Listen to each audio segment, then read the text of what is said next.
SER Podcast. En la cadena SER, Hora 25. Aimar Bretos.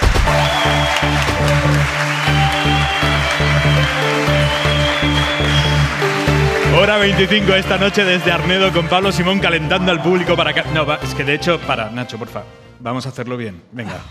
Son las 10, las 9 en Canarias. Hora 25 con Pablo Simón. Y si eso, Aimar Bretos.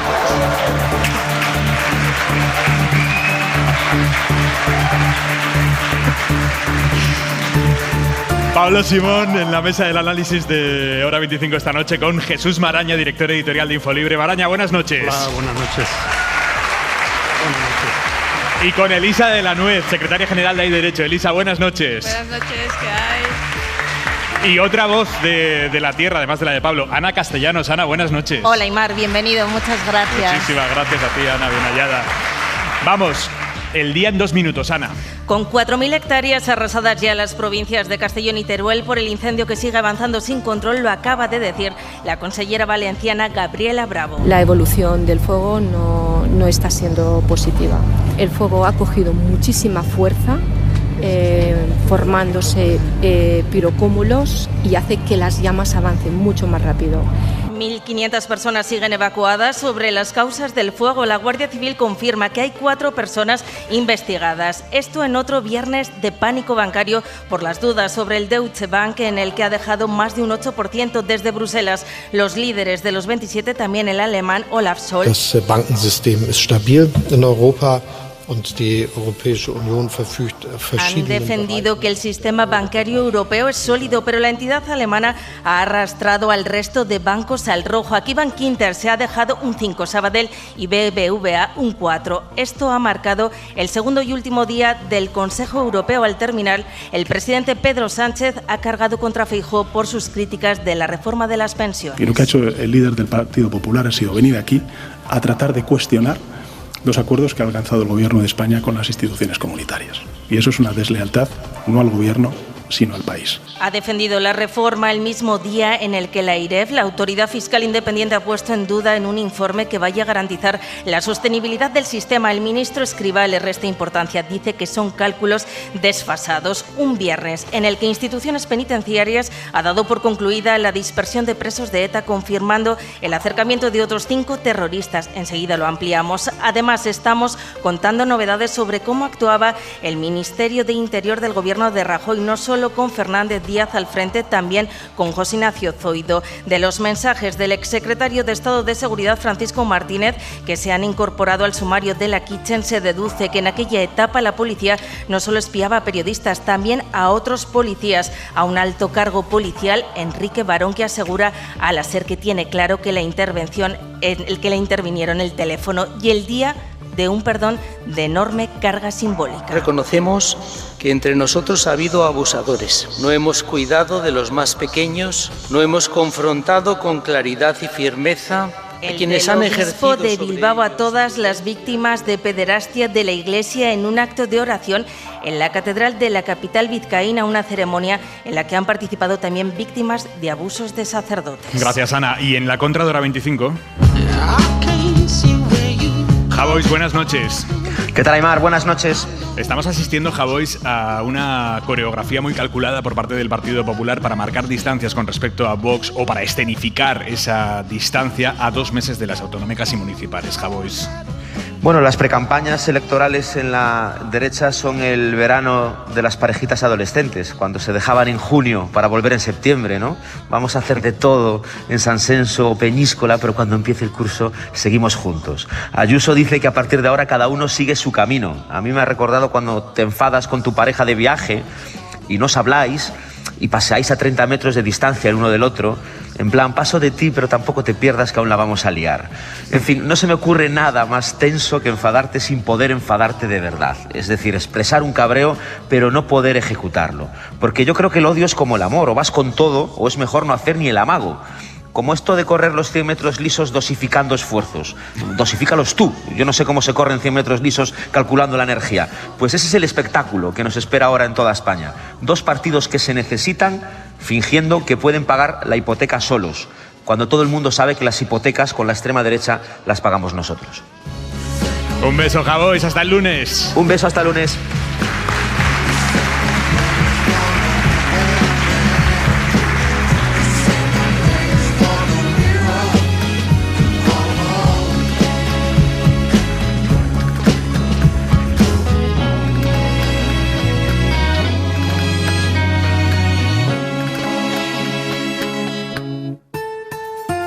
Hora 25. Aimar Bretos.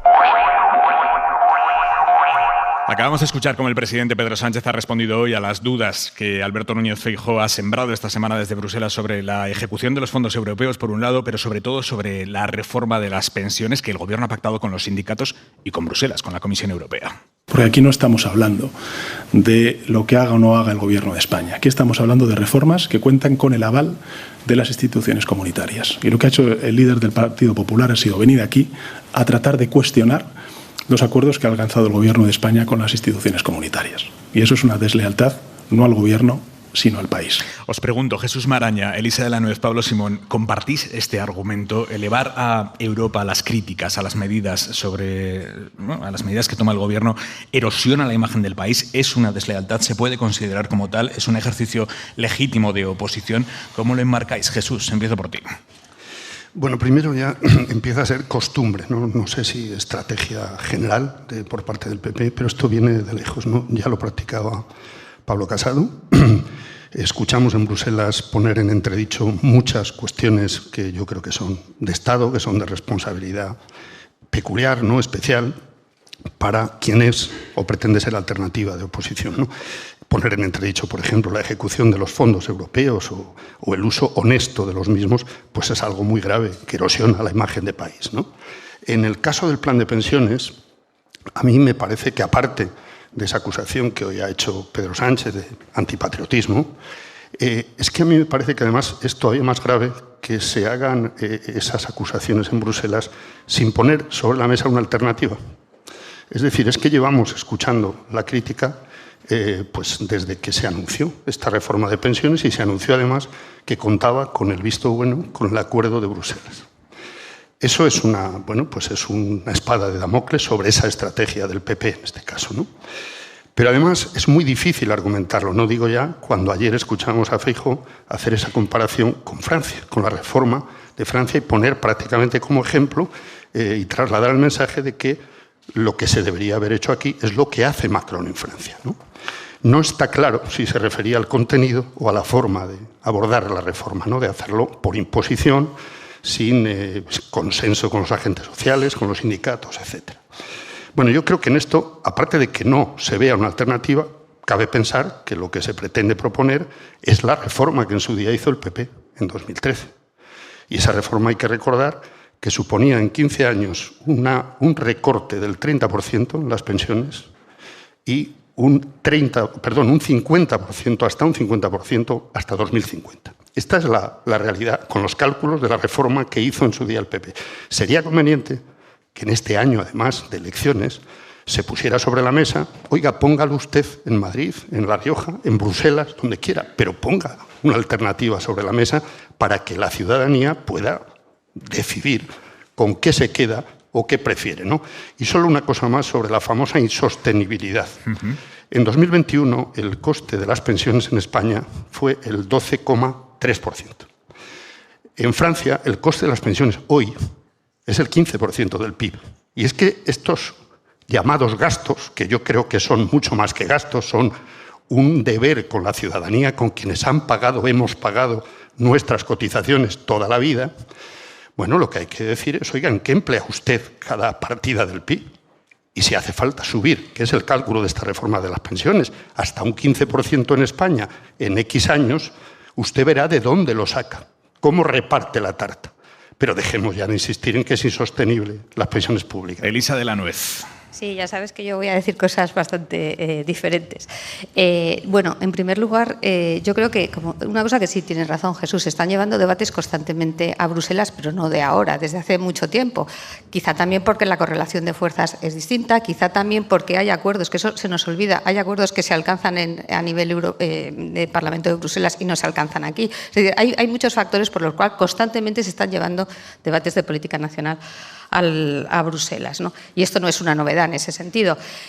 A mí tampoco me gusta acusar de deslealtad o de, digamos, antipatriotismo cuando hay críticas legítimas, porque es que también nos tenemos que acordar que la oposición está para hacer oposición, ¿no? Y luego ya entraremos en la forma de hacer oposición, pero claro, decir es que es antipatriota oponerse a una política pública de un gobierno, bueno, a mí eso me parece también que es un poco llevar las cosas demasiado lejos y además es muy fácil, ¿no? Es decir, bueno, es que esto va contra el país, va contra... Bueno, esta es una reforma que se ha pactado, por supuesto, está con el visto bueno de Europa, pero es una reforma que se ha pactado por determinados actores políticos y es legítimo que la oposición diga, oiga, a mí esta reforma no me gusta. Lo que sí me parece que es muy pertinente es decir, si no le gusta esta, proponga usted otra. Eso me parece muy correcto, pero decir, hombre, es antipatriótico ponerse a la reforma, creo que no. Una cosa también que es cierta es que esta reforma cuenta con el visto bueno de Bruselas. Eso es cierto, pero es la reforma que el Gobierno le ha puesto encima de la mesa. Es decir, podía haber otra reforma diferente que hubiera contado también con el visto bueno de Bruselas. Quiero decir con eso que no es como, dicen, es que hemos llegado a un acuerdo con Bruselas. Ustedes han planteado una reforma y ellos han considerado que es correcta desde el punto de vista, además, de los fondos europeos. Digo por matizar, porque otra reforma hubiera podido seguramente tener un resultado parecido, ¿no? Y con respecto al tema de fondo, yo ahí, ya lo he dicho en otros programas, yo creo que sí que hay un problema con las pensiones, que además lo ha dicho hoy la IREF. Yo en ese sentido creo que muy poco sospechosa, porque es una autoridad independiente. La IREF es la Autoridad Independiente Fiscal que precisamente presidía José Luis Escrivá, hoy ministro de Exacto, de Seguridad presidía Social. José Luis Escrivá y parece ser que fue un poco, también en su etapa también era crítica con el tema de las pensiones y claro, lo que siempre sorprende un poco, por lo menos a mí, que me sigo considerando, pese a estos bolos, me sigo considerando una persona jurista y técnica, me sorprende que digas una cosa cuando estás haciendo labores de técnico y cuando pasas a ser político digas otra cosa. A mí esto me sorprende. Bueno, ¿pero por qué pese a estos bolos? Aquí lo dejo. Pese a estos bolos, bueno, porque estos bolos no son exactamente los que suelo hacer con la Fundación Hay Derecho, que no los recomiendo porque son muchísimo más aburridos que estos. Pero bueno, quiero decir que a mí sí me sorprende un poco ese cambio, ¿no? Cuando te cambias el gorro. Me gustaría luego matizar, ahora si me permite, Pablo, dale. me permite el anfitrión. Faltaba más. Venga. A ver, lo de la acusación de antipatriotismo es que hay que tener en cuenta quién presume de patriotismo constantemente. Entonces, claro... Todos, básicamente. No, perdona, unos más que otros. Es decir, es evidente que aquí el sello del patriotismo, el sello de España, etcétera, etcétera, lo tiene mucho más cosechado y sembrado la oposición, el PP, que el resto del arco parlamentario. Bueno, diría las derechas, pues por supuesto Vox, no hay nadie más patriota, ¿no? Por lo tanto, también tiene sentido que desde el otro lado, de vez en cuando ven un motivo, digan, oiga, usted es el que presume de patriotismo, pues deje de poner zancadillas en las políticas de Estado, por decirlo así, ¿no? Y solo un apunte más. A ver, lo de la oposición o lo del apoyo, ¿no? Es que uno tiene que ser dueño, tiene que ser responsable de su propia biografía y de su propia historia. Es que recordemos que la anterior reforma se hizo con el voto único, a solas, del PP, con mayoría absoluta. Pero no contó ni con los agentes sociales, ni con los sindicatos, ni siquiera con la COE. Entonces, eso resta bastante autoridad para determinadas acusaciones. Simón. Yo creo que aquí hay tres cosas diferentes, ¿no? La primera es, ¿una oposición puede plantear alternativas o puede oponerse a la acción del gobierno? Sí, y yo creo que es normal que lo haga. Lo que tenemos que preguntarnos es dónde lo hace. El qué, me parece perfecto que lo haga sobre pensiones, sobre cualquier tema, pero los foros son normalmente los de la política nacional y los del Congreso. Lo que causa normalmente el Partido Popular cuando va a Europa es perplejidad. O sea, cuando tú hablas con gente que está en Europa, se quedan perplejos de que haya un partido de la oposición nacional que traiga estos temas a política europea, porque es muy extraño, porque normalmente Europa deja autonomía a los países para organizarse y para tener sus diatribas políticas, y esto es algo verdaderamente anómalo, y esto es algo raro, y que es verdad que el Partido Popular tiene particular querencia en esa dirección. Yo no sé si es porque esperan que desde Europa se haga algún tipo de correctivo a las políticas nacionales, pero nunca llega.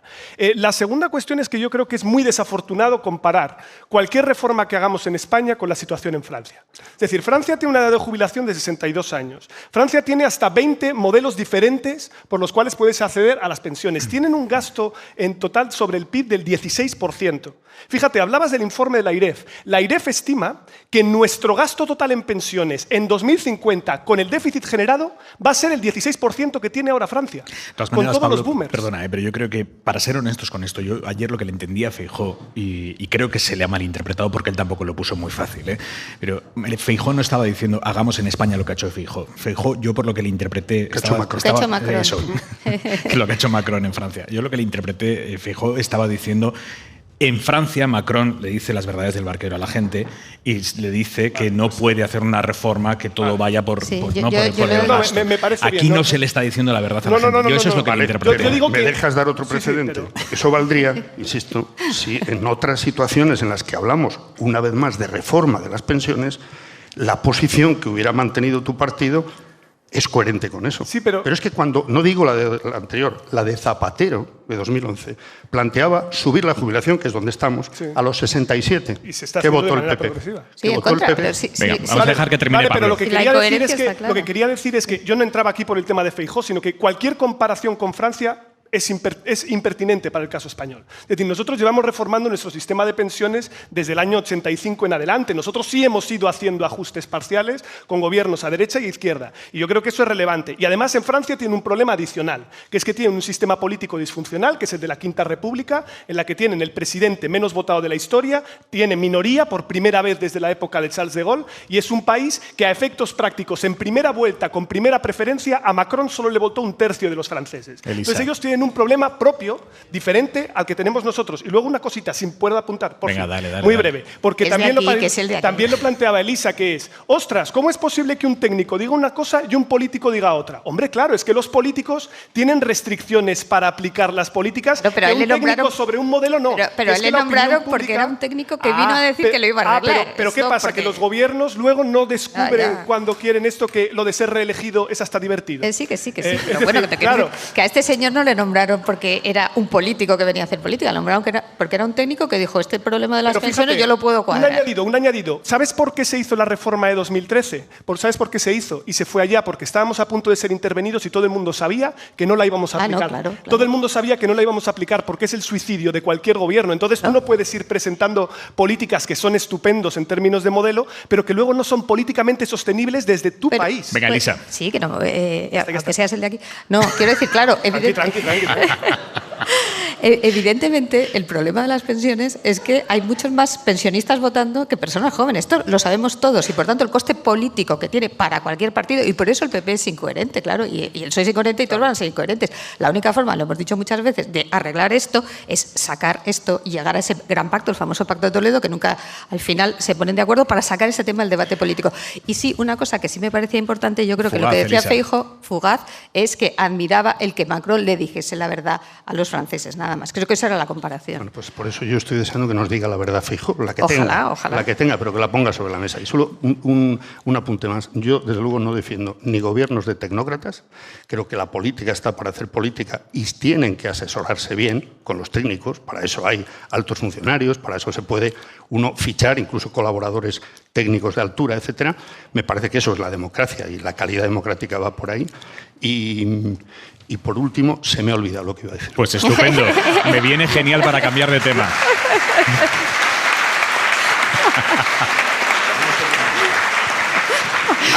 Me viene estupendo para cambiar de tema porque hay un tema muy importante. Hoy ha sucedido, suele pasar de vez en cuando, es una paradoja, hay días en los que ocurre una noticia que ese día no tiene ningún tipo de repercusión en las escaletas de informativos, pero que con el tiempo, con la perspectiva que nos da el tiempo, históricamente sí que tienen relevancia. Hoy se ha anunciado el fin de la dispersión de los presos de ETA. Hoy se ha confirmado el traslado a cárceles de Euskadi de los últimos presos de la banda que quedaban en cárceles del resto de España, y se acaba así con una política penitenciaria que se instauró hace ya 3 décadas y media, hace 36 años, por la cual cuando ETA mataba se separaba a los presos en cárceles de todo el país para que no estuvieran en la misma cárcel, para que no se retroalimentaran entre ellos y básicamente para eso. Y esa política muy discutible, muy discutida, con ETA en vigor, con ETA matando, podía tener un sentido práctico, insisto, discutible o no en cuanto a la legalidad, pero sentido práctico, pero con ETA disuelta desde hace ya una década, francamente tenía difícil defensa. Voy a ti, Elisa, voy a ti.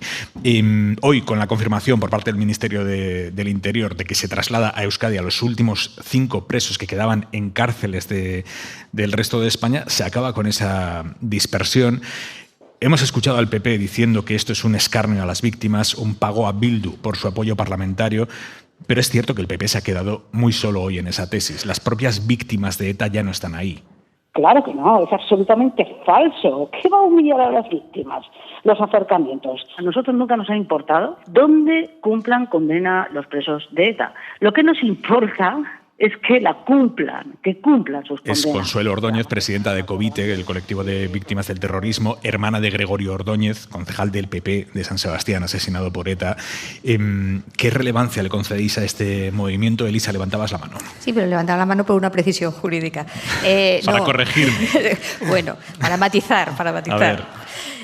No, porque efectivamente la política de dispersión, has dicho, bueno, esto en el reglamento penitenciario, en la legislación penitenciaria, el principio es que se tienen que cumplir las penas lo más cerca posible del entorno familiar. Por tanto, esto ya era una excepción, digamos, dentro de lo que sería lo normal, que tenía su justificación, por lo que has dicho, la vía Anclares, la necesidad a lo mejor de separar a los presos, digamos, más contumaces de los que podían optar por otra salida, pero realmente es lo normal en la legislación penitenciaria. Por eso ese era el matiz. Es decir, esto es la situación normal. Claro. Y por tanto no debería sorprender, sino que esto es la vuelta, digamos, a la normalidad. Estamos de acuerdo. Estamos de acuerdo. Qué bien. Y creo que vamos a estar de acuerdo todos en la mesa en que esto es un síntoma simplemente de normalidad, de que ETA ya no existe, ETA ya no mata, tenía una razón de ser práctica en aquel momento, igualmente discutible desde la perspectiva de la excepción, pero en el momento en el que esto ya se ha resuelto, otra cosa es los beneficios penitenciarios a los que se puedan acoger, que ahí ya hay una normativa que sigue en vigor y por lo tanto yo creo que esto nos demuestra que esos rescoldos que quedaban del terrorismo poco a poco se van extinguiendo. Maraña.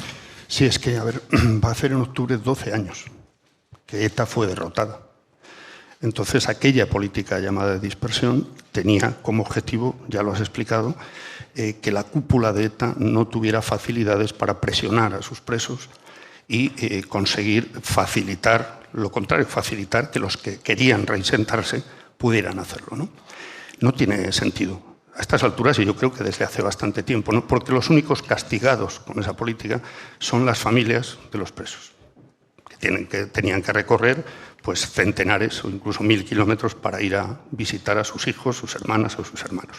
El dolor de una víctima es absolutamente respetable siempre. Es decir, y yo comprendo que cada víctima tiene su propia manera de responder o de afrontar esto. Pero es que la responsabilidad de las políticas no son de las víctimas, son de los gobiernos. Y tienen que cumplir en ese sentido lo que es de justicia. Y la justicia no es venganza. Y por poner un dato sobre la mesa, es que paralelamente Francia ha hecho lo mismo. En 2011, de 130 y tantos presos, pues solo había unos pocos que estaban a 2 horas de San Sebastián, de Donosti, y ahora creo que quedan una docena de presos y solo uno no está a 2 horas de Donosti. Tiene toda la lógica, a mi juicio, desde el punto de vista de justicia y desde el punto de vista político. Incluso en un día como hoy, en el que pudiera parecer que un capítulo histórico negro, absolutamente negro y deleznable de nuestra historia se cierra, o que sucede algo más en la transición hacia el cierre de este capítulo del que estamos hablando, incluso en un día como hoy hay que reivindicar la historia bien contada, sin olvidos, sin reescrituras, sin amagos de relativizaciones incluso inconscientes. Obviamente no la salvajada humana que fue aquello, que eso es imposible de relativizar, pero tampoco, por ejemplo, sus consecuencias, ya hablando de consecuencias económicas. Hoy hemos escuchado al consejero vasco de Economía, Pedro Azpiazu, negando que el terrorismo de ETA tuviera consecuencias económicas para Euskadi. Yo creo que en el tema, insisto, en el tema del terrorismo, el drama fue enorme, el tema personal, todos lo hemos vivido, los que tenemos al menos cierta edad, de una manera muy intensa, pero sinceramente pienso que en la economía, en lo que es, o al menos en la macroeconomía, las esferas globales, no ha tenido esa repercusión que a veces se dice que se ha tenido. Esa repercusión que a veces se dice que se ha tenido, claro, esto lo ha dicho en un foro con empresarios, uno piensa inmediatamente en esos empresarios a los que les llegaba la carta de págame el impuesto revolucionario O sea que, colega, tu hija, uno pensaba en las bombas, en los secuestros, en el asesinato de empresarios que propició que muchos de ellos se tuvieran que fugar de Euskadi y marcharse de allí.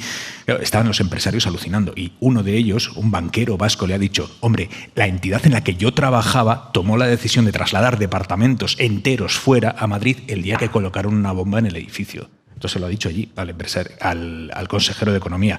Y esta tarde el delegado del Gobierno en Euskadi, Denis Itxaso, ha contestado así al consejero de Economía. Hay que tener una memoria verdaderamente frágil para haber olvidado que en Euskadi, por ejemplo, el tejido turístico fue arrasado a consecuencia del terrorismo. Y lo que es mucho peor, que la extorsión, el impuesto revolucionario, los secuestros y asesinatos a empresarios, los atentados contra trabajadores y representantes sindicales, todo esto tuvo un efecto devastador sobre el dinamismo económico. De hecho, no hay más que ver cómo ha despegado Euskadi tras el fin de ETA. Y yo creo que es importante que nadie contribuya a rebajar un ápice la importancia que ha tenido todo esto. El propio consejero vasco ha tenido que matizarse claramente horas después. Ha escrito: quiero poner en valor y destacar la actitud del empresariado vasco, que sufrió violencia de diferentes formas, que ha contribuido al sostenimiento y desarrollo de la economía de Euskadi. Mostraron su firme compromiso y lo agradecemos. También quiero mostrar mi apoyo a las personas que tuvieron que abandonar Euskadi. Siendo el terrorismo un elemento evidentemente negativo y distorsionador, la economía vasca siempre ha demostrado su resiliencia. Esto es lo que ha escrito. La importancia, Simón, de cimentar bien la memoria. Pero es que es fundamental, pero es que yo creo que esto es clave. Además, lo que más me preocupa de esto es que no es un error, es que no es un desliz, porque esto él lo ha dicho en un foro de empresarios porque realmente lo cree. ¿Y hasta qué punto vamos a llegar con la distorsión pensando que aquí había equivalencias? Pero es que aquí no ha habido dos bandos, es decir, unos ponían la nuca y otros las pistolas. Él ha insistido desde el primer momento en que en lo humano, obviamente... menos mal. Sí, no, pero por ser justos exactamente como lo ha dicho. O sea, él ha utilizado estas palabras exclusivamente en cuanto a las consecuencias económicas. Sí, pero evidentemente también las tiene, incluso el propio carácter de mucha gente que tuvo que salir y marcharse. ¿Qué hay más valioso para el desarrollo de una economía que su capital humano, que sus personas? ¿Cuánta gente se tuvo que marchar del País Vasco? ¿Cuántas empresas tuvieron que cambiar? Pero esto lo sabemos todo, entonces es sorprendente, ¿no? No sé qué pensar. Sí, sobre todo, a mí me sorprende a veces cómo desde el ámbito político se hacen afirmaciones que son tan negadoras de una realidad que resultan ofensivas, porque, quiero decir, cualquiera, no ya que haya sufrido en el País Vasco lo que ha sido durante décadas el terrorismo de ETA y su daño, ¿no? Sino desde fuera, cualquiera que tenga una mínima información sabe que eso no es verdad, lo que ha dicho este señor, ¿no? Que, por cierto, eso me recuerda a lo que se me había olvidado antes añadir sobre las pensiones. Y vas a aprovechar, ¿no? Sí, porque es muy breve. Es que es lo mismo, es la falta de respeto, porque cuando se habla también del voto de los pensionistas, es como si todos fueran a una urna, porque alguien ha dicho: yo le voy a ofrecer no sé qué, o yo le garantizo que usted va a cobrar un 30% más, no sé cuándo. Hombre, la gente tiene bastante más sensatez. Y, de hecho, el voto siempre está dividido. Bueno, pues en este terreno no me enrollo más con la anterior, era solo esa apreciación. Es que pasa lo mismo. Me parece sobre todo una falta de respeto a la ciudadanía, no solo a quienes sufrieron directamente el terrorismo o tuvieron que irse a vivir a Madrid o a Levante o a Andalucía o al extranjero.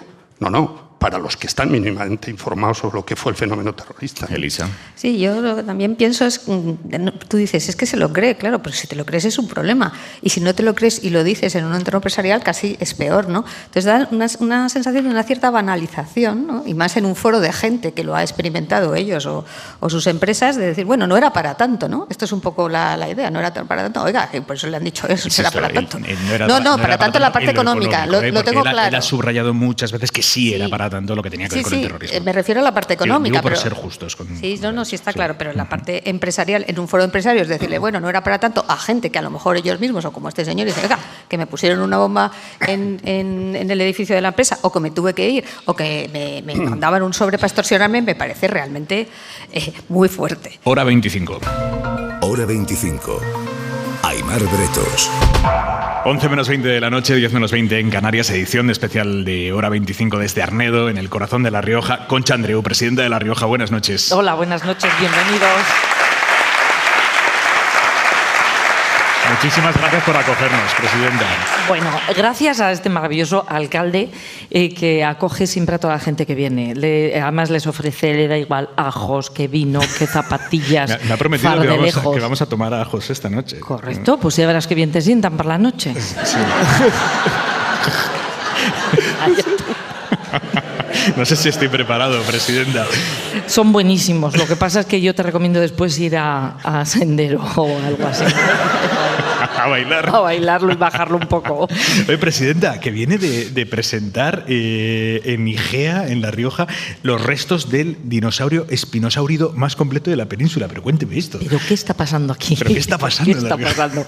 Pues un terópodo que había ahí, que han descubierto unos investigadores. Tenemos un museo en Igea paleontológico que se creó hace ya tiempo y hay todos los veranos personal de la Universidad del País Vasco, más un grupo de profesores y aficionados, más biólogos, geólogos y personas aficionadas se juntan y excavan, donde saben que hay restos. Y ha aparecido un tipo casi completo, de un brazo con 3 garras espectaculares, del estilo del tiranosaurio de Parque Jurásico. Y resulta que es el más completo de toda España y uno de los más completos de toda Europa. Pero además, al lado suyo, y lo seguirán excavando este verano, y esa era ya mi responsabilidad por el aporte económico, por ¿verdad? Correcto. Pues hay otro que creen que es una especie, por así decir, autóctona. A mí se me hace mucho. Un dinosaurio riojano. Es espectacular. Se me hace mucho.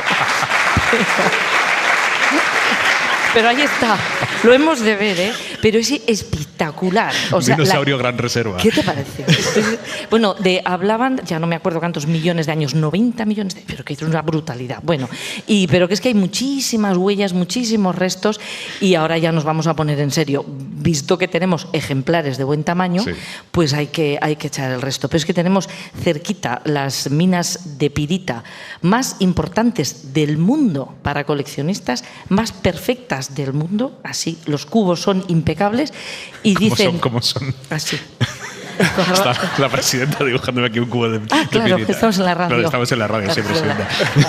Ahora caigo. Bueno, pues ahí es como, ¿no?, que estamos cuando a caracoles, ahí sacan piritas cúbicas, me voy a poner las manos atrás, o sea, como un cubo, bien, como que parece que estuviera pulido, y dejan a un lado las huellas y restos de dinosaurio que van encontrando mientras sacan la pirita. O sea, es un yacimiento enorme de ignitas y de piezas que van y nos van a dar sorpresas. Dentro de 2 meses o 3, nos van a dar ya la noticia, porque claro, va a una publicación nacional e internacional para que la cotejen y efectivamente...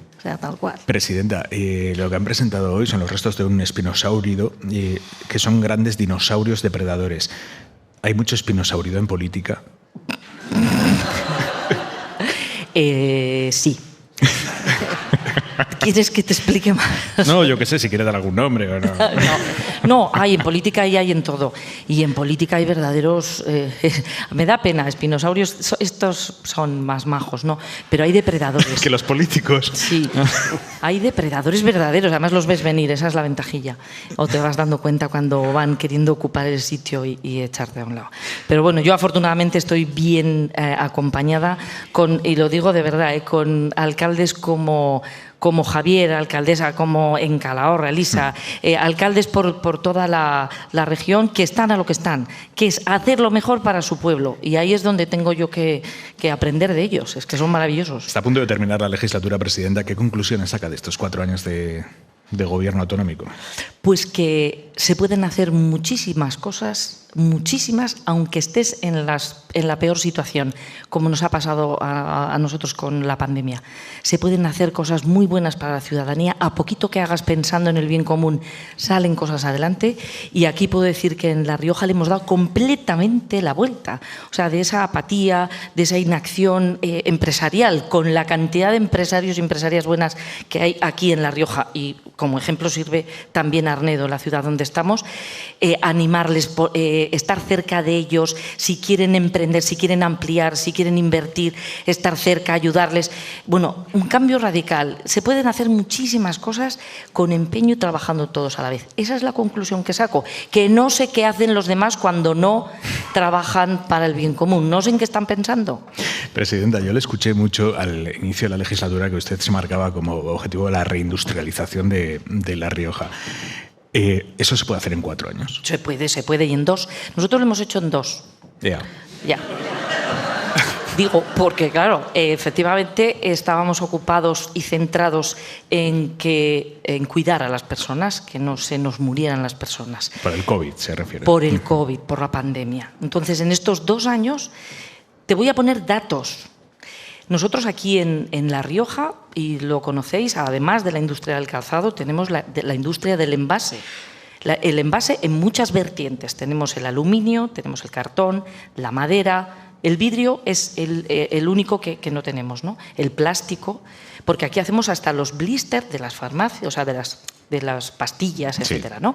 Bueno, la inversión que está haciendo las empresas Crown, Tobepal, Tobefil, bueno, todas las empresas dedicadas al envase, o sea, nunca en la vida habían invertido tanto para ampliar y, por supuesto, contratar a gente.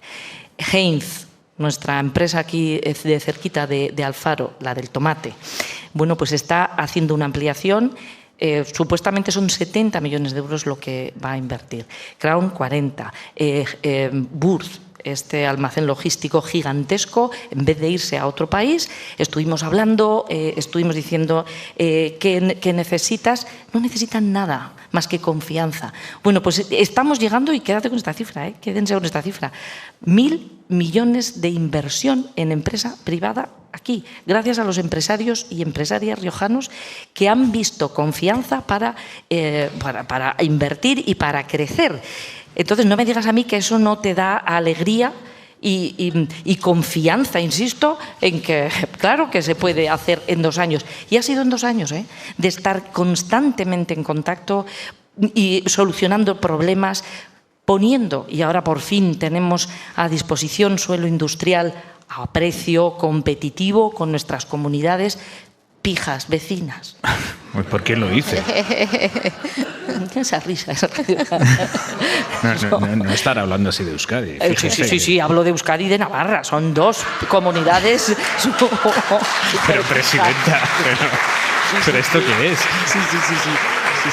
Un saludo para los oyentes vascos y navarros. Un saludo tienen que estar encantados. Para María Chivite y para el Lendakari, que no es la primera vez que me lo oyen. Pero sí es así. En La Rioja estamos, yo a veces se lo digo a María Jesús Montero, cuando le digo, oye, La Rioja necesita un pequeño apoyo extra porque estamos en una isla. Me mira, digo, sí, una isla de comunidades forales. Nosotros tenemos otras condiciones impositivas, etcétera, ¿no? Y de recaudación.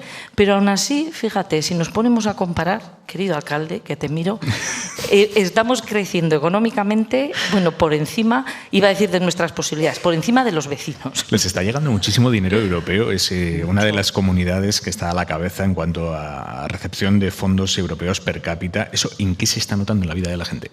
Pues mira, principalmente en el refuerzo de los servicios públicos, pero una brutalidad. Hemos invertido en renovar todos los aparatos de alta tecnología del Hospital San Pedro y el Hospital de Calahorra, que es el hospital de la comarca de Rioja Baja.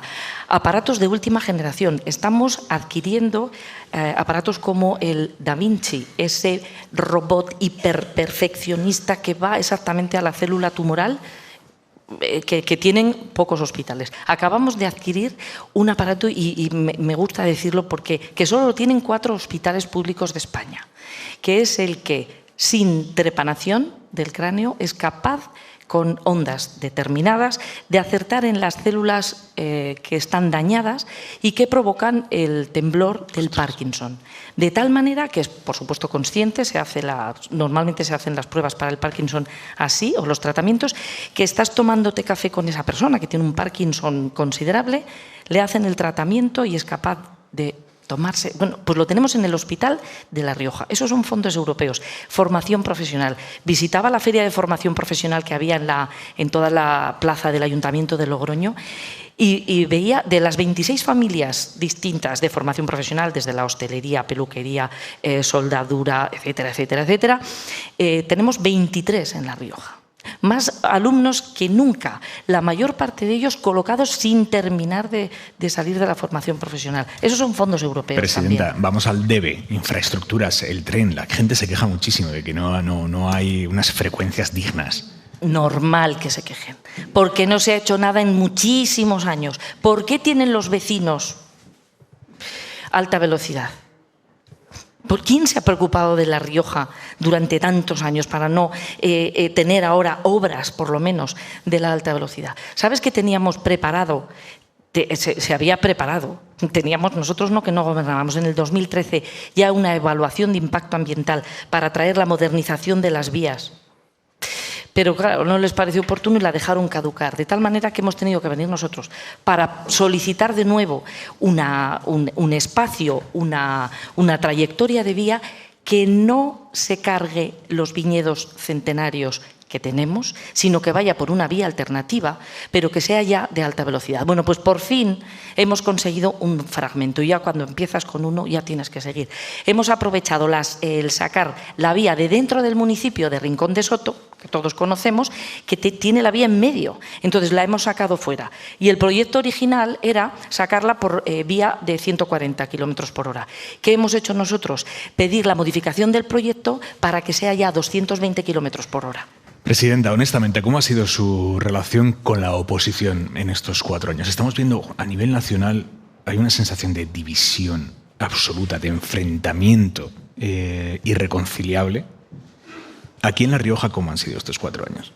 Pues mira, aquí el trato es absolutamente normal, fuera del Parlamento. Son personas como nosotros que hablamos, pero vas al Parlamento y hay indicación de Madrid y ya está, y me niego. Fíjate, un ejemplo clarísimo. Hemos aprobado y hemos sacado adelante la Ley de Salud Mental. Hubiéramos tenido unanimidad. Es pionera en toda España. Es pionera en toda España. Podíamos haber tenido la unanimidad. Y va el Partido Popular, y porque le dan indicación de que, oye, no se te ocurra aprobar nada de algo que no sea nuestro, y se abstiene. Pero si Ciudadanos, si Izquierda Unida, si nosotros, si ha salido por voto a favor, ¿por qué? Porque se lleva tiempo trabajando, es decir, que ha sido consensuada.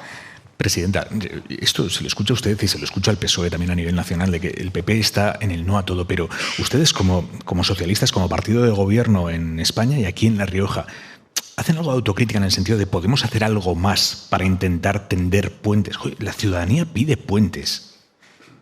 Lo que hacemos nosotros, por supuesto, pero si se está intentando, si en comisión, si estamos codo con codo cuando trabajamos las leyes, si más trabajo conjunto, pero si hay una orden superior que dice, por aquí no pasáis, pues no pasan.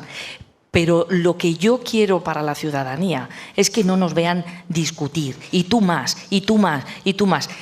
Lo que pasa es que a veces tienes que describir. Yo, cuando he hablado de lo del tren, me da rabia, porque digo, si no merece la pena hablar de lo de antes, pero hay que saber por qué no tenemos tren de alta velocidad y hay que describirlo.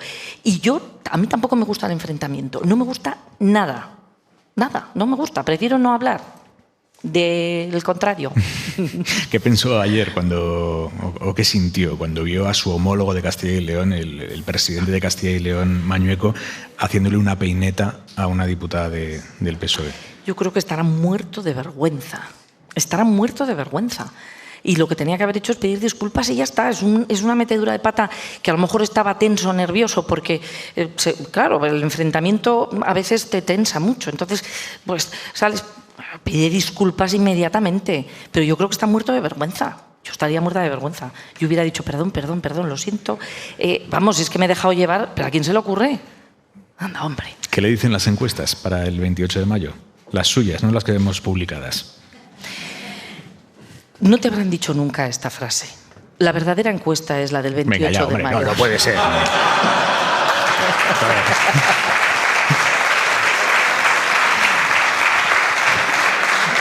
Pero, presidenta, que es viernes a las 11 de la noche, no me venga con estas. Lleva razón. Nos dicen que ganamos, pero lo principal, a mí yo lo que veo es esa encuesta de estar con las personas.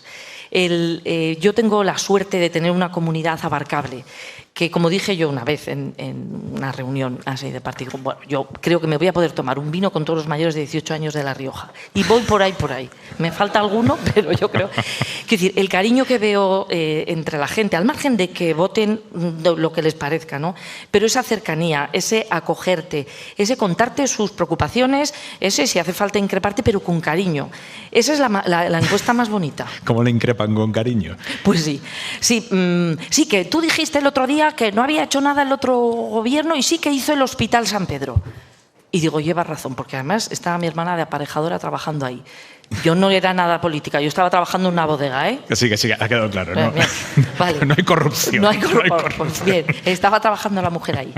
Bueno, y entonces dije, pues tienes razón, hizo el hospital, pero no lo llenó de nada.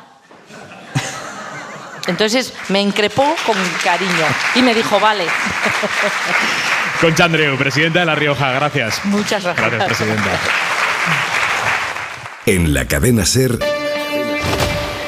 Hora 25. Aimar Bretos. La ropa para este fin de semana, Jordi Carbó, buenas noches. Buenas noches, pues el consejo sigue siendo el mismo que los últimos días, ropa de primavera avanzada porque las temperaturas no serán muy bajas, algo de frío durante las noches, tardes agradables, cálidas en el sudeste de la península, el Guadalquivir y Canarias con máximas alrededor de los 30 grados. Mañana también el domingo en general mucho sol, solo algunas lluvias en Galicia al finalizar la tarde y muchísima atención el domingo al viento, va a soplar con fuerza, especialmente en el norte y este de la península, y esto puede hacer aumentar el peligro de incendio forestal, especialmente en Cataluña, Aragón, también gran parte de la Ibérica y, como ya está pasando estas últimas horas, en la Comunidad Valenciana. Hasta mañana, Carbón, hasta el lunes. No, buen hasta fin de el semana. Lunes, buen fin de adiós. Hora 25 desde la Casa de Cultura de Arnedo. Vamos a ponerle un pelín de música a la noche, vamos a desengrasar. Jorge García, ¿qué nos vas a tocar? Bueno, pues esta es una canción que nació en pleno confinamiento, cuando yo estaba preparando mi segundo disco, Asalto, y es una canción que habla de vida, lo que echábamos de menos a la familia, a los amigos en esos momentos, valorar, respetar a los demás, valores que creíamos que íbamos a salir mejores de todo aquello, y yo creo que todavía no hemos cambiado muchas cosas, pero bueno, quiero transmitir un mensaje de alegría y de disfrutar la vida sobre todo. Jorge García, en Hora 25, esta noche desde La Rioja.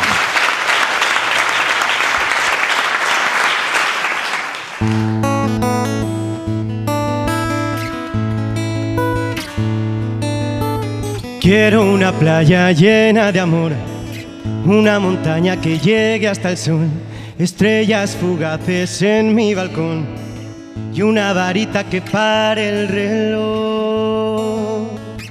Oh, oh, oh. Yo quiero la risa que me enamoró, el primer beso de una relación. Yo quiero la hierba mojada y su olor, y un Peter Pan que se vuelva mayor. Siente el calor que libra tu cuerpo de las cadenas, apaga los sueños, coge mi mano, te ofrezco este vuelo. Soy pasajero en la sombra del viento, que la vida no, que la vida no, que la vida no te esperará, que la vida no, que la vida no, no te esperará. Quiero inventarme otro mundo mejor, ser más humanos y menos robots, pedirnos permiso y no siempre perdón, huyendo de la prisa traicionera con su dulce sabor. Oh, oh, oh. Yo quiero un amigo que valga por dos, siempre a mi vera cuando estoy peor, los buenos consejos en noches de alcohol, que no hable de sandeces y que diga que nunca sobra el amor familia. Siente el calor que libra tu cuerpo de las cadenas que apagan los sueños, coge mi mano, te ofrezco este vuelo. Soy pasajero en la sombra del viento, que la vida no, que la vida no, que la vida no te esperará, que la vida no, que la vida no, no te esperará. Quiero guerras ni pueblos sin voz, aduladores de mentes vacías. Me alejo de aquellos que venden su honor, medias verdades que anuncian mentiras. Detesto a la gente que juzga el color, prefiero una vida de pieles distintas.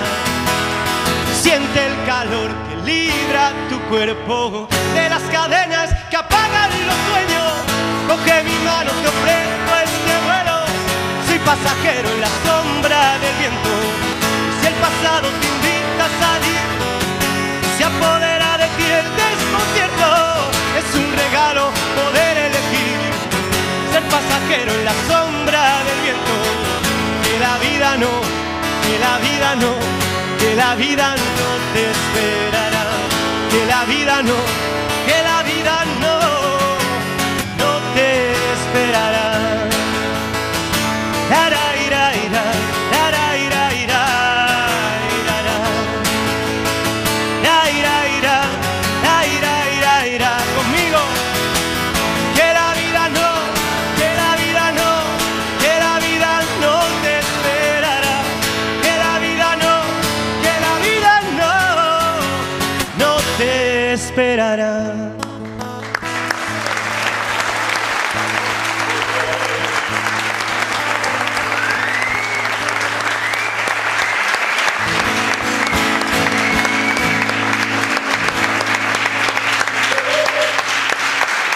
Muchísimas gracias. Jorge García, en Hora 25. Jorge, gracias. Ha sido un placer. Bueno, nos quedan unos minutos de programa. En la mesa del análisis me acompañan esta noche Jesús Maraña, Pablo Simón, Elisa de la Nuez. Por cierto, Elisa, como la jurista de la mesa, ¿qué te sugiere a ti el debate creciente dentro del seno del sector progresista del Consejo General del Poder Judicial sobre si tienen que dimitir todos ellos en bloque o no para forzar una renovación que debería haberse hecho hace 4 años? No sé, yo a estas alturas, acordaos que dimitió el presidente del Consejo precisamente para forzar la renovación. Oye, a lo mejor es suficiente con que dimita el sector progresista, pero yo no sé si a estas alturas esto ya tiene mucho arreglo. De hecho, le decía la vocal que dijo que iba a dimitir, que probablemente era irreversible. Entonces, no sé si la situación, vamos, que no sé si tiene arreglo, que esto tenía que haber pasado mucho antes y como estamos a tan poquito tiempo de las elecciones, no sé si realmente ahora ya esto tiene una solución o sencillamente va a empeorar todavía, porque no nos olvidemos que, claro, malo es tener el Consejo en funciones, pero ya que no haya Consejo y que esté sin nadie, pero visto lo visto, creo que son capaces de mantenerlo, o sea, que dimitan todos y que no renueven, la verdad. Simón, ¿cómo lo ves? Sí, hombre, dentro de la anomalía de tener una institución caducada durante tanto tiempo, yo veo poco probable que se haga ningún movimiento hasta las elecciones. Es que en el fondo los incentivos siguen siendo muy fuertes para esperar a que haya un nuevo Congreso. Y ese es el problema. O sea, el problema de fondo es que vamos a pasar una legislatura entera sin renovar un órgano tan importante como este, con el atasco que todo eso supone dentro del funcionamiento de la justicia. Y les da igual. Sí, Maraña. Bueno, no se plantean dimitir todos, se plantea dimitir como mucho el bloque progresista, ¿no? Pero ya paralizaría efectos prácticos. Sí, pero no tendrían ya, claro, ya... No habría, si no hubiera no podrían los magistrados progresistas, no habría quórum y no se podría convocar el pleno. No podría funcionar. Y yo no voy a discutir ahora esa posibilidad cuando he defendido desde hace mucho tiempo que es lo que tenían que haber hecho. Hace mucho tiempo. Lo explicaba hoy en una entrevista en El País, en unas declaraciones, Pascual Sala, que fue presidente del Poder Judicial y del Supremo. En el año 96 duró muy poco ese bloqueo, pero fueron unos meses, pero se hizo exactamente eso. En bloque, se presentó una dimisión y se forzó la renovación. En bloque. El acuerdo, eso es. En bloque. Se forzó el acuerdo para que se renovara el Poder Judicial. Bueno, pues esto... Debería haber ocurrido antes. Es que en diciembre... Tendría que haber ocurrido hace 4 años. Es que en diciembre se va a doblar el periodo que tenía de mandato este Consejo del Poder Judicial. A mí me parece, ya lo he dicho muchas veces, ¿no? Me parece increíble que se haya mantenido hasta ahora y que no hayan dimitido, en bloque o no bloque, está claro. y no hubiera dimitido el propio presidente. Es verdad que siempre se ha dicho como argumento, no, pero eso es desgastar más la institución. Pero es que hace falta algún desgaste más a la institución. Exacto, ya está muy Parece desgastadita. que se honorifica la institución, por decirlo así, se le recupera cierto respeto, si mucho antes, si no se dejara pasar tanto tiempo y se forzara a hacer las cosas de otra manera. Y sobre cosas increíbles, esta noche Donald Trump ha dicho que existe riesgo de muerte y destrucción si le imputan a él por el caso Stormy Daniels. Sabéis que este caso es los indicios de que pagó a través de uno de sus abogados a una mujer con la que él había tenido sexo, le pagó por su silencio durante la campaña de las elecciones que él terminó ganando. El pagar por el silencio de alguien, si es por algo legal como es tener sexo consentido, no es delito. Lo que es delito es cómo debió de hacer este pago a través de artefactos administrativos ocultos al fisco para intentar que no se supiera ese pago. Lo están investigando, la Fiscalía lo está investigando, es posible que lo terminen imputando en breves, y hoy lo que ha dicho él es que en caso de que lo imputen, el país se enfrenta a una potencial muerte y destrucción, un escenario que sería catastrófico para Estados Unidos. Esto es una amenaza obvia, evidente, y es increíble que este señor haya sido presidente de Estados Unidos hasta antes de ayer y que pueda volver a serlo dentro de un año y pico, Simón. Porque además revela una cosa fundamental, ¿no? La democracia no solo se compone de instituciones formales, sino también de consensos informales sobre cuál es el papel de los actores que están. Y Trump ha roto muchísimos consensos informales en términos de, por ejemplo, acatar el resultado de las elecciones. Y eso tiene implicación sobre el conjunto del electorado, porque, y esto es verdad, esto va a sonar un poco extraño, pero él mismo tiene declaraciones en las que dice que si él se pusiera a disparar en la Quinta Avenida a gente al azar, le seguirían votando de todas maneras. Y esto es verdad. Y esto a lo que interpela es a la responsabilidad de los agentes que están dentro de la democracia, no a las instituciones, de aceptar las reglas de juego. Él dice eso de que se desataría muerte y destrucción, porque lo sabe.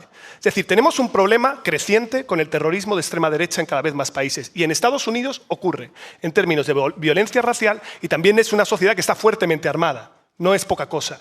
Por lo tanto, mucho cuidado con esto y no nos lo tomemos a una broma, porque esto puede tener implicaciones muy grandes. No he dicho nada, es malo. Sí, creo que había quedado claro que era malo lo que estabas diciendo. Elisa. Sí, totalmente de acuerdo. Lo que es alucinante es que haya sido presidente, pero lo peor que lo pueda volver a ser. Y yo creo que dice mucho también, aparte de lo que dice Pablo, de cómo empieza a funcionar el Partido Republicano o una parte de él como una secta. Es decir, que tú puedes decir cualquier cosa, pues al final lo puede decir un gurú enloquecido, ¿no? Me pasará el diluvio, no sé qué. Y eso hay un montón de gente que lo va a comprar, porque de hecho también leí el otro día unos datos súper interesantes sobre la cantidad de votantes republicanos que pensaban que realmente las elecciones habían sido un fraude, que es un porcentaje enorme. Es decir, que todas estas cosas que parecen de un señor enloquecido resulta que calan en un electorado que piensa que realmente es así, y con lo que dice Pablo, que encima es gente que está armada. Por tanto, ojo con este tipo de anuncios. Maraña. Pues lo más preocupante es a mi juicio, que estas declaraciones a mí me recuerdan a las declaraciones anteriores al asalto al Capitolio. Ya hizo declaraciones en un sentido que no es solo que él crea que puede ocurrir, es que incita a que ocurran cosas, ¿no? Provoca que ocurran cosas. Y lo más preocupante es, primero, que tuvo 70 millones de votos en las últimas elecciones, lo que hablabais del electorado, pero a mí me parece que hay una responsabilidad enorme por parte del Partido Republicano. Claro, sin duda. Es decir, sin duda. Ya está secuestrado, está secuestrado por él. En un sistema además como el norteamericano, el estadounidense, con ese bipartidismo y esa potencia de los dos partidos, demócrata y republicano, que el Partido Republicano haya caído en manos de un nacional populista, un extremista, un hombre espectáculo, todos los adjetivos que le podemos poner, porque su biografía y lo que ya ha demostrado desde la presidencia y fuera de la presidencia, pues es muy preocupante que el partido que lo sostiene haya caído en esto y que no haya más voces que surjan, que se rebelen y digan, oiga, esto un sistema democrático no puede aceptarlo. Simón. Sí, estoy totalmente de acuerdo con esto y demuestra que en el fondo la captura del extremismo puede ser por dos vías, ¿no? Tú tienes en algunas democracias partidos extremos cuyo efecto es no solo arrastrar a los moderados a sus posiciones en términos del debate, sino incluso llegar a gobernar, pero luego hay otros sitios en las democracias anglosajones en las que la captura es interna. Esto lo hemos visto en el Partido Conservador británico con Boris Johnson, que ha terminado destruyendo al partido en su conjunto, y lo hemos visto también en el Partido Republicano, que es lo que está pasando con Trump, que en el fondo, y aunque las midterm, las de medio mandato, no le fueron bien al Partido Republicano, sí es verdad que se preparan para el asalto y que va a haber una lucha a cara de perro y él puede ser el candidato de nuevo de los republicanos. Eso automáticamente, solo por rechazo a los demócratas, ya le daría una enorme cantidad, un enorme caudal de voto. Y eso es lo preocupante, porque ya se deterioran las reglas de juego y eso sí que es muy difícil de retejer. Esos consensos, una vez rotos, ya es difícil volver a articular. Termina la semana en la que aquí en España se ha ejecutado la Operación Tamames, la moción de censura más disruptiva, excéntrica de la democracia en España. Solo hay una certeza, que es que aquí hay un señor que ya está haciendo business, porque Tamames ha puesto ya a la venta su discurso, un librito con su discurso en Kindle por 4,95 creo que es. Bueno, pues ya está. Esta es la certeza. Hay un señor que ya ha empezado a hacer negocio. Y a partir de ahí ya todo es debatible. Os planteo a los tres. Vox, objetivamente, netamente, ¿gana o pierde con esta semana? Bueno, yo no me atrevo, bueno, fíjate, ahora que dices lo del... Nunca me atrevo, como sabes, a hacer pronósticos y quinielas, pues nunca acierto. Pero, sin embargo, el jueves sí dije esa mañana que de ahí iba a sacar un libro el señor Tamames, porque es una costumbre que tiene desde hace muchos años hacer caja registradora, ¿no? Una cosa es escribir un libro sobre cómo ha sido tu vivencia y otra cosa es ponerle unas tapas a tu discurso y venderlo. Bueno, claro, pero es que como yo lo que mantengo es que contra esos perfiles que se han hecho tan ideológicos de Tamames, creo que desde los años 80 y muy pronto en los 80, a lo que se dedicó a su business, como se quiere llamar, con toda la legitimidad, pero que eso ha sido lo fundamental en su evolución, ¿no?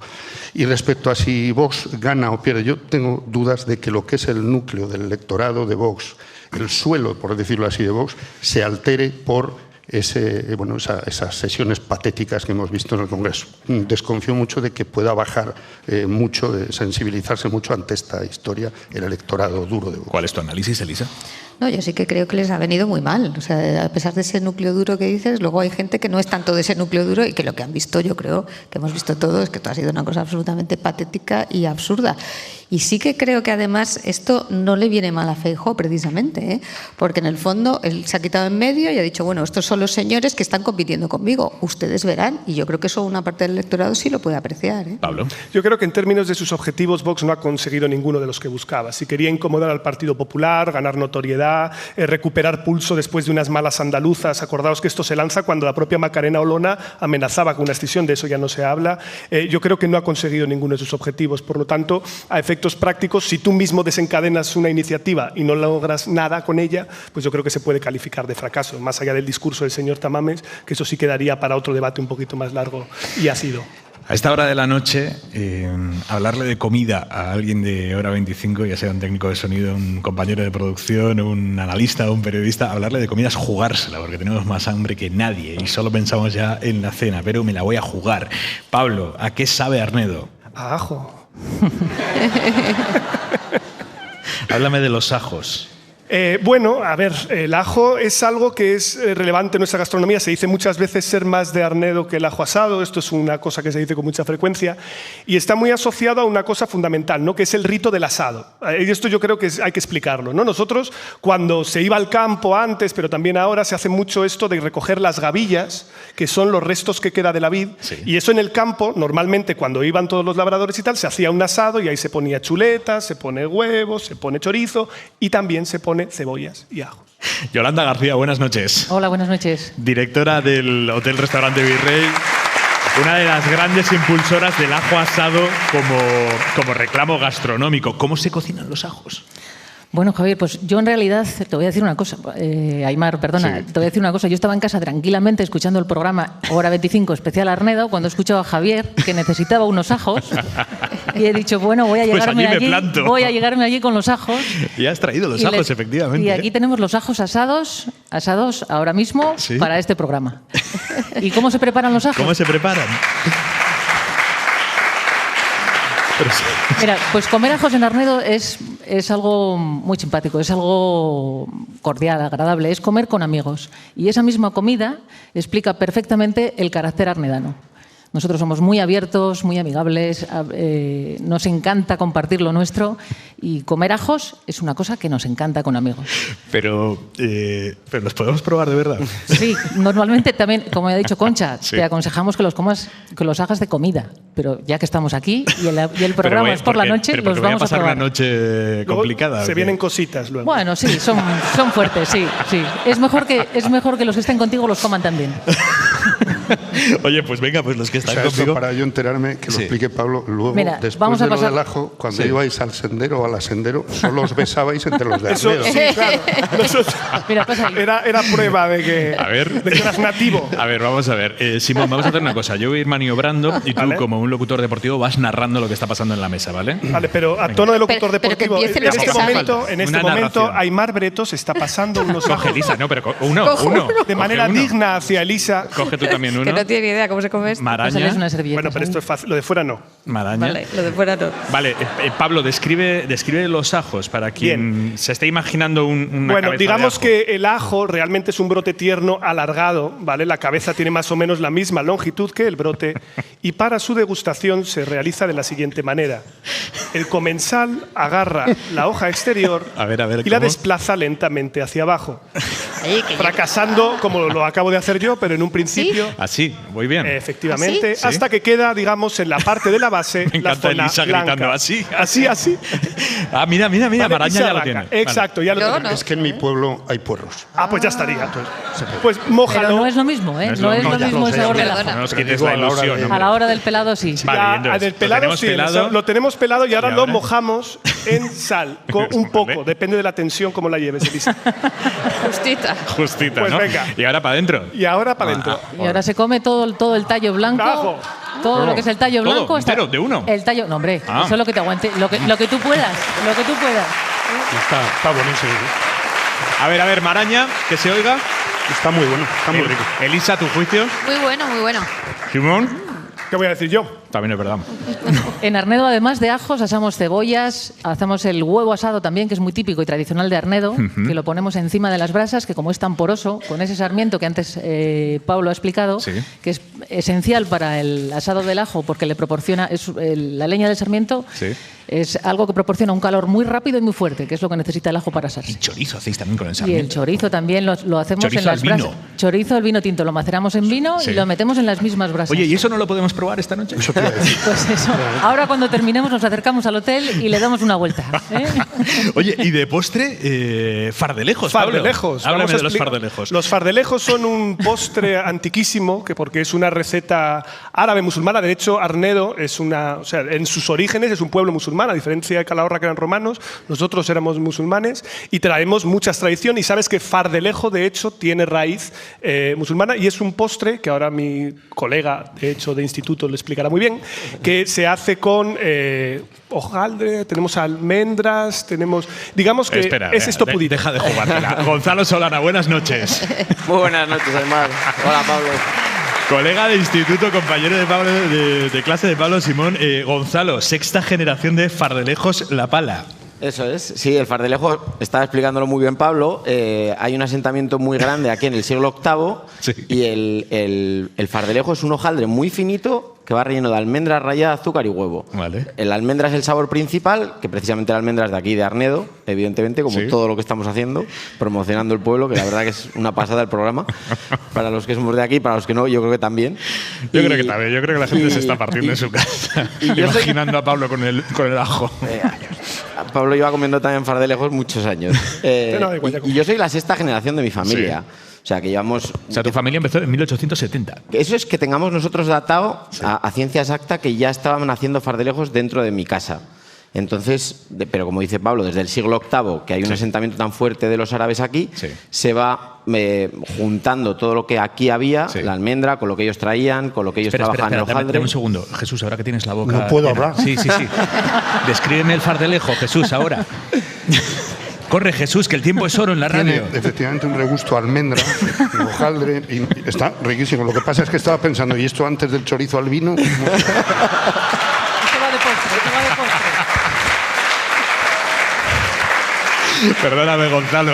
Lo bueno que tiene el fardelejo es que te lo puedes comer por la mañana, por la tarde y por la noche. No es como el ajo, que igual es mejor por la mañana. Pero me dejo elegir solo una vez, ¿no? Decir, esto tiene que ser una bomba calórica brutal. No te creas, no. Pues deja de hablar y dale, por favor. Nacho, ponme un poquito de música. Venga. O coño, no. El silencio, ¿sabes? Mejor así una musiquita de fondo. Elisa, ¿qué? Buenísimo. ¿Sí? Además, yo soy súper dulcera, o sea que buenísimo. Simón, ¿le ponemos un poquito de broche al programa? Yo qué sé. No sé qué podemos decir. Déjame. No, Nacho, un segundo. Para la música. Vamos a poner por última vez el indicativo de Pablo Simón. ¿Lo tienes? Venga. Hora 25, con Pablo Simón. Y si eso, Aymar Brenes. Lo voy a poner de tono Bueno, ¿qué? ¿Despedimos o qué? Sería lo suyo. Bueno, hemos hecho lo que se hace mejor en Arnedo, ¿no? Comer, beber, reír, disfrutar. Bueno, todos sois más que bienvenidos a disfrutar de nuestra gastronomía, nuestro turismo, nuestra cultura. Y ya estaría. Muchísimas gracias, Arnedo. Hasta siempre. Volveremos.